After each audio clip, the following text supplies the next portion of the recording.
Mga kapuso, kasama ko na po live here on the studio, Jiro Manyo. Good afternoon po. Hi Jiro, congratulations. Alam kong kakagraduate mo lang ng high school. Mga kapuso, let's look into the life of Jiro, ang mga pinagdaanan niya at kung paano siya bumangon mula sa mga pagsubok. Let's watch this.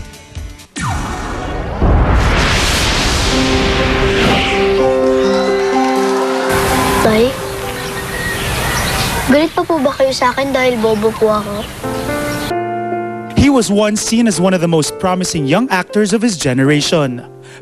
7 taon lamang si Jiro Manyo nang una niyang pasukin ang mundo ng showbiz. Pero sa murang edad na ito, kinakitaan na kaagad ng kakaibang kinang ang kanyang talento. Kasi magaling talaga siya kahit yung hindi pa siya nag-aartista sa bahay, magaling siya yung maarte. Kasi dati, nagsasayaw ako dati sa TV, sa ano siya, yung sumasayaw, nakikisali-sali siya sa practice namin. Hanggang sa natuwa yung talent manager namin, ng grupo namin. Tapos ipinapasok siya sa contest. Tapos yun, doon ang tuloy-tuloy na. Noy! Nanay! Nay, tama na po! Sasaktan na po siya. With Jiro's continuous display of raw talent, everyone knew that it was just a matter of time before he makes his mark as an actor. At dumating ang pagkakataong ito nang mapili siyang gumanap sa pelikulang Magnifico. Napanood ko siya sa isang pelikula at naano ko sa sarili ko, napakahusay na batang ito. Pag ako nag-produce, kukunin ko itong batang ito. And then dumating nga itong Magnifico, nagkataon, nagtugma kami ni Direk Mario na siya ang kukunin namin as Magnifico. Hindi naman kami nagkamali dahil he delivered a very good and sterling performance na hindi lang dito sa Pilipinas recognized kundi higit pa sa ibang bansa na hanggang ngayon ay napag-uusapan yung pelikulang yon na nag-wagi ng maraming prizes dito sa Berlin. In 2004, Jiro already had an Orian Best Actor and the famous Best Child Actor Award under his belt.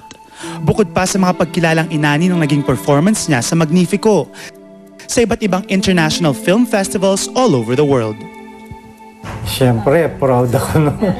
Dahil sa galing niya, sino bang hindi magiging proud sa kanya? Dahil hanggang sa ibang bansa, din siya eh. Talagang parang nakilala siya eh. Kaya tuwan-tuwa ako sa kanya. Hindi ko maisip hanggang bata siya na naging best actor na siya sa edad na 9 years old. But just as his success came almost overnight, ganon din kabilis natapos isa-isa ang mga magagandang eksena sa promising career ni Jiro bilang artista. The child had to grow up and the actor must face life's real drama nang sa edad na 16, naging binatang ama si Jiro. Hindi niya sinabi na discover na lang namin. Yung babae na nakita namin, yun, malaki na yun dyan. Siyempre, nagulat kami. Wala nang magagawa, yun eh. Talagang nalungkot ako doon dahil kasi napakabata niya para maging muna siya maging batang ama. Kasama rin sa mga hinarap na pagsubok ni Jiro, ang pagkakalulong niya sa masamang bisyo, which seemed to have caused all the lights of showbiz to go out for him. Wala naman ako nakitang problema kay Jiro sa barkada, na siya na parang nadala siya ng mga barkada.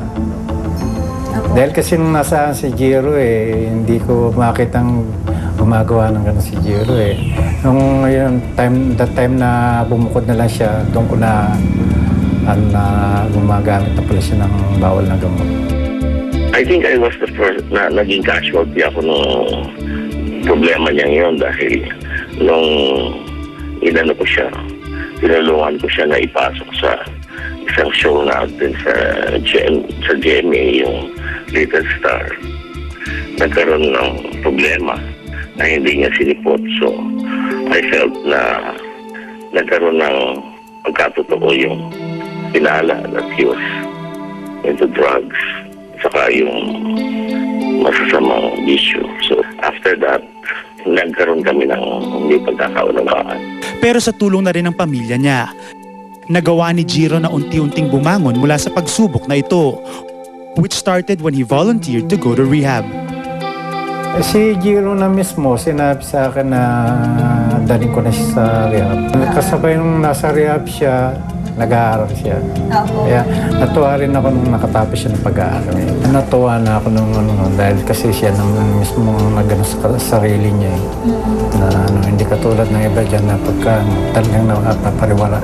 Isang taon nga matapos nito, isang bagong Jiro Manyo na ang muli nating nakita kamakailan nang matagumpay niyang matapos ang kanyang rehabilitation program at makagraduate ng high school and was awarded Most Inspiring Student.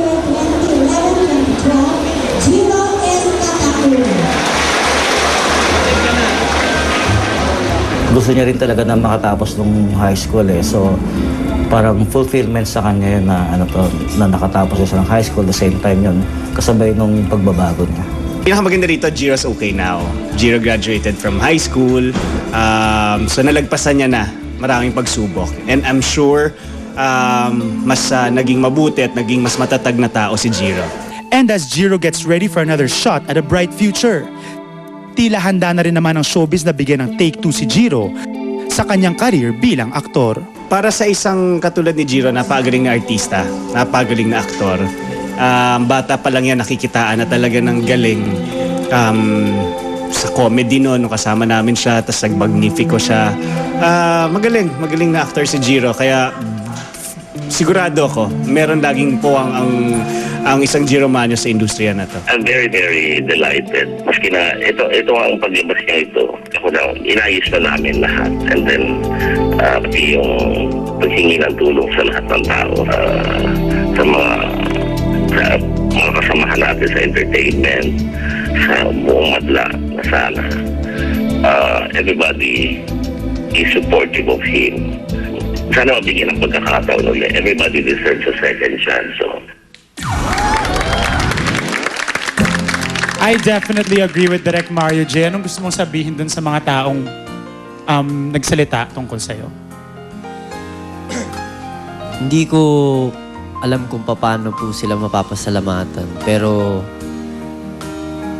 gagawin ko yung best ko para sabihin sa kanila at may paramdam sa kanila na ako nagpapasalamat. Jiro, balikan natin ang nakaraan. Kasi dati marami ang nagulat, especially sa mundo ng showbiz, na lumabas yung balita na magiging isa kang batang ama at 16 years old. Ano yung pakiramdam ng mga time na yon? Ito ba'y Mabigat. tinago mo? Oo, mabigat. Tinago ko dahil para sa kabubuti na rin nung magiging baby ko. Tapos yung maiwasan ko yung mga chismis, yung mga masasamang salita. Kasi ayoko makarinig ng ganun. So, ang ginawa ko, nagpursige ako na itago para na rin sa sarili ko nang hindi nila alam. At kamusta kayo ngayon ng baby mo? How old is she? 4 years old. 4 years old. How is your relationship with your child now? Okay naman. Magkasama sila nung mami niya. Tapos, from time to time, tumatawag naman siya. Kinakamusta ako. Maganda yung communication namin. Ano yung mga bonding niyo together? Ano yung mga hilig niya? Lumabas, kumain, magpunta sa mall, mamasyal sa mga park. Marami siyang gustong puntahan like yung time zone. Tapos magpunta sa Eco Park, mamasyal. And ikaw, sa tingin mo, kumusta ka bilang isang batang ama? As a young dad?